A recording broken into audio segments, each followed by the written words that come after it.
tramitam no Congresso Nacional propostas de terceirização e flexibilização das leis trabalhistas. Inclusive, o assunto é tema de uma audiência pública aberta à comunidade aqui na capital hoje à noite. Para explicar melhor essas possíveis mudanças, eu converso agora com o presidente da Comissão dos Direitos do Trabalho da OAB aqui de Santa Catarina, Ramon Carmes. Boa tarde. Boa tarde, Marge. Bom, muitas dúvidas agora. Quem é trabalhador, ou os próprios empresários, ficam com a dúvida se aprovar, o quanto vai ser bom, o quanto vai ser ruim.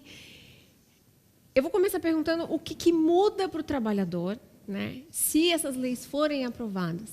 Bom, primeiro, falar de flexibilização é algo que é sempre muito complicado, porque gera divergência de entendimentos tanto do empresário quanto do empregado.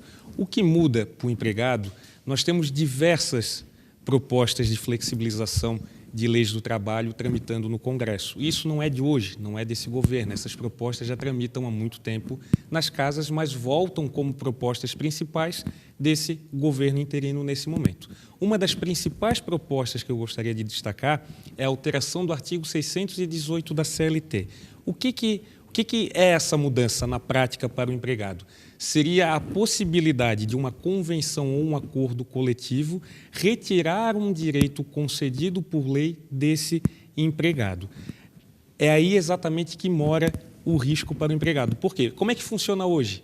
Hoje, um acordo ou uma convenção coletiva ela pode apenas estender o direito de um empregado, ele não pode suprimir o direito de um empregado. É lei, exatamente. Com a alteração do artigo 618, permitiria-se, então, a supressão, ainda que temporária, como diz lá na redação dessa proposta de alteração legislativa, permitiria-se, então, a supressão temporária de direitos dos trabalhadores. Que direitos, por exemplo, os trabalhadores seriam atingidos?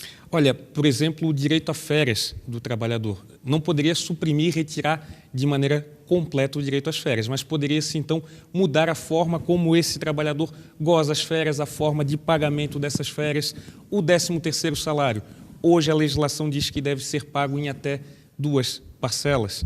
Com essa alteração legislativa, os sindicatos poderiam convencionar com as empresas uma forma diversa de pagamento. Poderíamos, então, ter um 13º pago em 12 parcelas, por exemplo.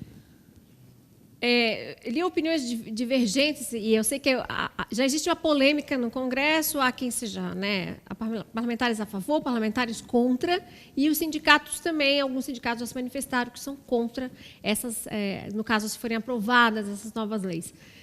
E aí eu pergunto, em um cenário de 11 milhões de desempregados, né, e com uma crise econômica como a que a gente vive hoje, o que poderia melhorar para os empresários em relação ao desemprego no Brasil? Isso pode ajudar, caso sejam aprovados? Veja bem, é exatamente essa justificativa dessas propostas de flexibilização, a crise econômica. No entanto, ao que me parece é que se busca uma alternativa errada, o caminho errado para se sair da crise econômica. Não seria o momento? Não seria o momento. E justifico por que eu digo isso. Tivemos exemplos muito semelhantes na Argentina de flexibilização das leis do trabalho. Lá o desemprego ele subiu daquela época de 6% para 20%. A gente pode pensar, bom, mas a Argentina é uma economia de terceiro mundo. Não, aconteceu a mesma coisa na Espanha. A Espanha também terceirizou Teve uma crise feia, né? Teve uma crise feia e aumentou o desemprego de 10% para 22,5%. E não só o desemprego, isso impactou diretamente na economia. Porque com o desemprego você não consegue fortalecer o mercado interno e logo não recupera a economia. Qual que seria a saída? Nós sabemos que hoje o custo da mão de obra no Brasil, diferentemente daquilo que é dito, não é um dos mais elevados do mundo. Para você ter uma ideia, no Brasil, a mão de obra custa em média $6,50 a hora, média. Na Austrália é $30. Qual que é o problema da produção no Brasil? Nós temos uma oneração sobre a folha de pagamento muito grande, tributos que incidem sobre a folha. Mas, ao invés de reduzir tributos, se caminha no sentido contrário de suprimir direitos trabalhistas.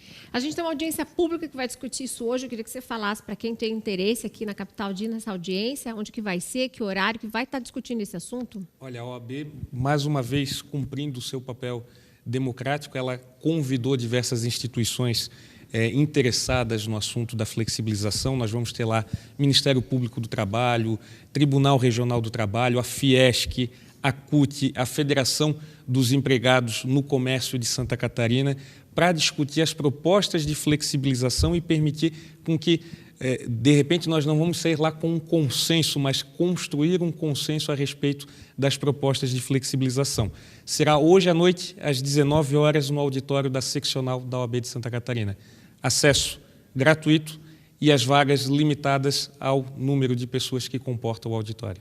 Maravilha, assunto importante e mais do que importante para se discutir nessa questão, nesse momento que o país vive, né? Sem dúvida nenhuma, eu acho que é fundamental tanto para empresário quanto para empregado.